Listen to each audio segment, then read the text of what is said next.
Okay naman. Good morning. We continue to bring you news you can trust. I am Triciah Terada and I'm reporting from home somewhere in Metro Manila as part of our network's precautionary measures.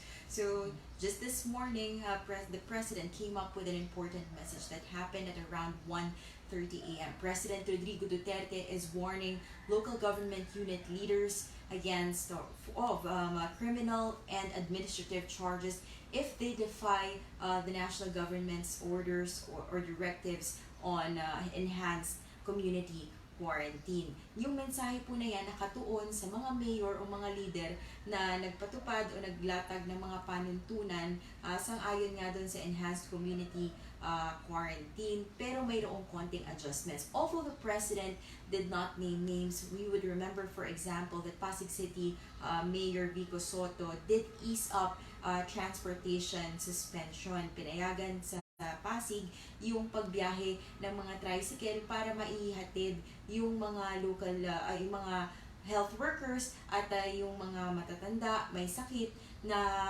pumunta sa ospital o madala sila sa ospital. Here's the President in his own words.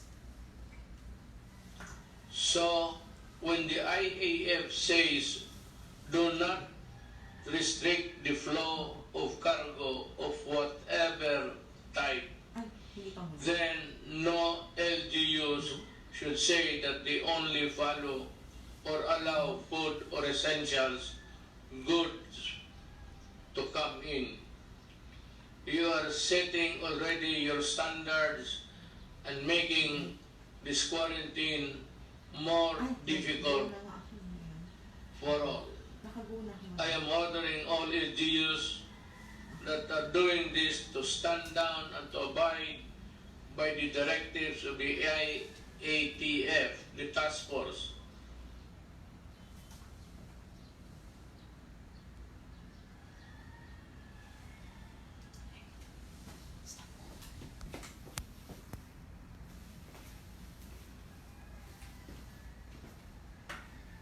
So the President says he's acknowledging the mandate of the local leaders in times of emergency, but he also said that that power comes from the national government. So if they go beyond what's been set, he says that's abuse of authority.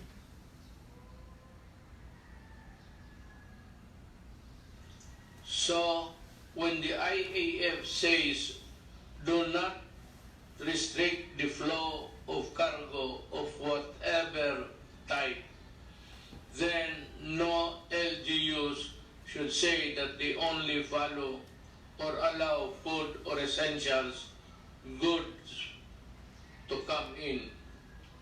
You are setting already your standards and making this quarantine more difficult for all.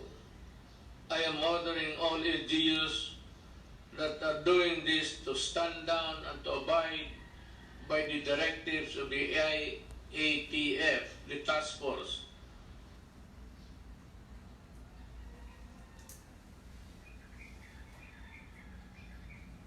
There is only one republic here, the Republic of the Philippines, and therefore you should abide by the directives of the national government when it sets abide by the directives of the whole for the good of the country and the protocols observed during the time of the lockdown.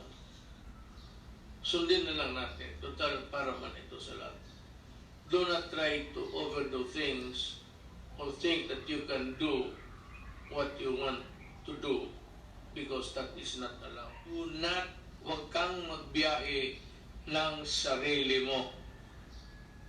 So again, that's the President in his own words. He's also appealing to local government unit leaders to help him or in fighting the coronavirus. The President's asking them to strictly impose a lockdown, quote, a lockdown, and that's also liberal enough so that the people will not be hungry and that there would be no chaos. The President says the government is also finding ways to help those who were greatly affected by the, quote, lockdown or the enhanced community quarantine, and he said especially those who were unintentionally displaced o yung mga hindi makauwi sa mga bahay nila. Ino-offer niya yung military camps.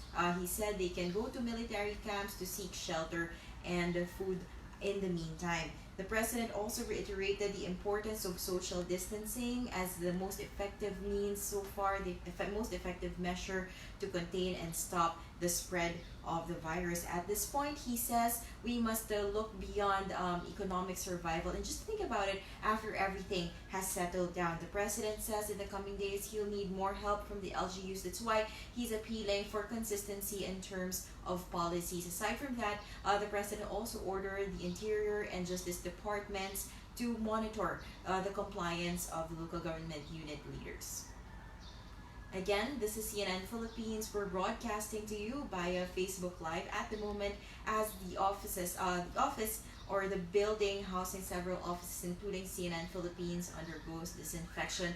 We hope to be back on the air as soon as possible, but we will continue to bring you news you can trust in our social media platforms. Once again, I'm Triciah Terada. Keep safe.